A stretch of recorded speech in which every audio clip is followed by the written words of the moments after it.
So the new pickleball rules for 2026 just came out, and I wanted to make a video about what changed specifically for the volley serve. The changes that they made to the rules aren't huge, but based on what I see on the courts, there's a very good chance that you're breaking them. It's actually kind of crazy how many people I see breaking these rules, so let's get right into it. So getting into specifically what changed with the rules, first you have to understand what the three main volley serving rules were in 2025. The first one is that when you're hitting your serve, you have to be swinging with an upward arcing swing. So what that means is that you're bringing your paddle upward as you're going forward. So if you can see, the paddle is going up as it's going forward. That's an upward arcing swing.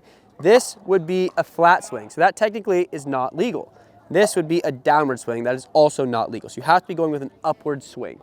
The next rule is that when you're making contact with the ball on a volley serve, it has to be below your waist or can't be above your waist. So the waist is around right here. So if you're making contact with the ball up here on the serve, which I see a lot of players doing, that is an illegal serve. The third rule is that when you're hitting a serve, the highest point of your paddle, so for me, the highest point of my paddle is right here, it has to be below your wrist joint. So my wrist joint is right here. So if it's like this, that's illegal, right? And this is like a flat, like this is how you hit a normal forehand drive. But on the serve, that part of the paddle has to be below. So if you see a line, the line drawn from here has to be above this in order for it to be a legal serve. So what they changed from 2025 to 2026 in the rulebook is that within these three rules, they added the word clearly or clear. So when I'm using my upward arc, it has to be a clearly upward arcing swing. When I'm getting my contact below my waist, it has to be clearly not above my waist. And then when I'm having my paddle below my wrist, it needs to be clearly below my wrist. So what that means is if, let's say a referee can't tell what you're doing, it's not clear, they can call a fault. So essentially the rules are getting stricter, which means you have to follow them more closely or else you could be violating them. And in terms of what I see players breaking most, the number one is definitely the paddle being below the wrist. I see a lot of people serving like this, which is honestly the natural way that you'd serve. If I hit a serve and I wasn't thinking about it, I'd serve like that. And there my paddle was like this. That is illegal because my paddle is above my wrist. And this one and hitting above your waist sort of go hand in hand because normally if you're hitting higher, you kind of adjust your paddle in this sort of way. So if I'm hitting higher, my wrist is probably gonna come up, so I could be breaking two rules at the same time. So the two ways I see people messing these up are one, they're just tossing it way too high, maybe behind them looks something like this, sort of just side arming the ball. Maybe they don't feel like it's illegal. Like you might be doing this without actually realizing it, right? You might just be hitting it high, it might feel like you're hitting it low, but as you saw in that video, I'm hitting it like right here. It's way above my waist. The paddle is way above my wrist. That is an illegal serve. So it might be unintentional, but you're doing it with the wrong technique. I also see players that are just pushing the limits. Maybe they know what the rules are. They just, they want that extra height so they can get the better angle over the net. And when you see players doing that, a lot of the time, they're breaking the rule that their paddle is getting below the wrist. You see them hitting it with a flat paddle like this, and they're probably right at their waist height, so you can't really call it on them for hitting it too high, but their paddle looks something like this. So these players now, on the rec courts, you might not be able to get called, as I'll mention later, but in a tournament, you have to be careful because these serves are technically not legal anymore. Now guys, I'm gonna show you how to adjust your toss to make sure you're not breaking these rules because the toss is really what determines if you're breaking these rules or not. If you're tossing it too high, you're probably gonna hit it too high, or you might accidentally hit it too high. If you're tossing it properly, it's pretty much impossible to break these rules. Before I get into that though, if you're liking this video and you wanna help spread these rules, make sure to send this to someone who you think is breaking them. There's actually a lot of players that I see. Some of my friends, I'm a high level player,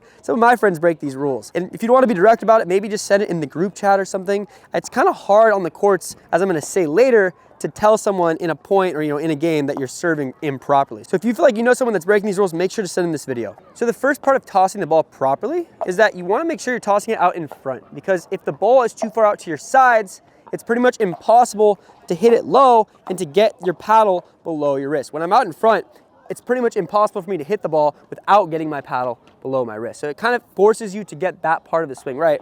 You see, if I toss here, it's very easy for me to have the right technique that follows the rules. Back here, I can kind of sidearm the ball more. I can't really get under it as much. It's a little bit more awkward. So by making your toss more out in front, it's gonna make it easier. And it's honestly very easy to do this. All you have to do is just literally move your arm forward more and toss it straight up or straight down so that you get the ball a little bit more out in front.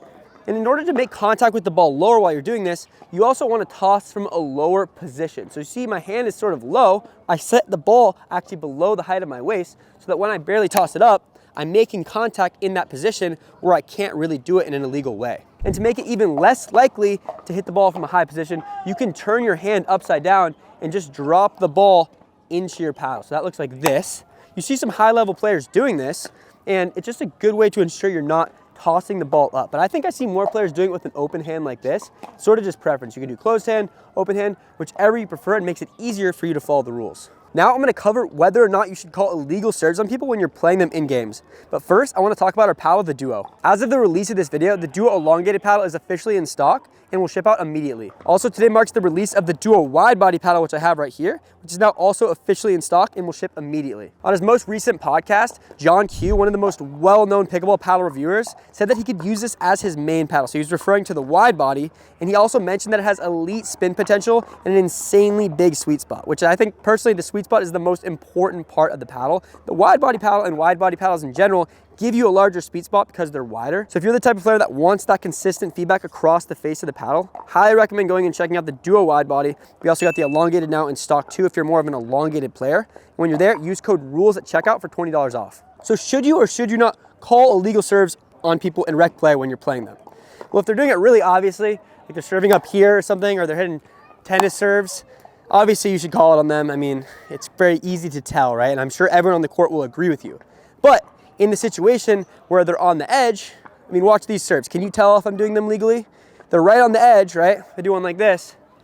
Is that illegal? I mean, if you're 4 feet away from me, it's gonna be a little bit challenging to tell. So in that situation, it's probably best just not to say anything, continue playing. You know, you're getting better practice on your returns that way. And at the end of the day, it's just rec play. You're just there to have fun. If you see someone that's doing this consistently and it's annoying you, maybe send this video to the group chat so hopefully they see it and they change their serving technique, but it's really not that big of a deal, so I don't recommend calling it. Overall, the main thing to consider is that there's probably just gonna be a stricter enforcement of the rules that were already there from last year. So if you're someone that was serving on the edge, just try to serve a little bit lower. The reason that USA Pickleball is doing this is because they don't want it to be too easy for you to score on the serve. Obviously, that would just change the nature of the game. And with the powerful paddles that are coming out these days, it actually is very easy to score on your serve now. So they want to make it stricter so that it's harder to score and the nature of pickleball stays the same. And while this video only covered the serve, last week I made a video that covered all the most important changes in the 2026 rulebook. So if you want to watch them and learn them, click this.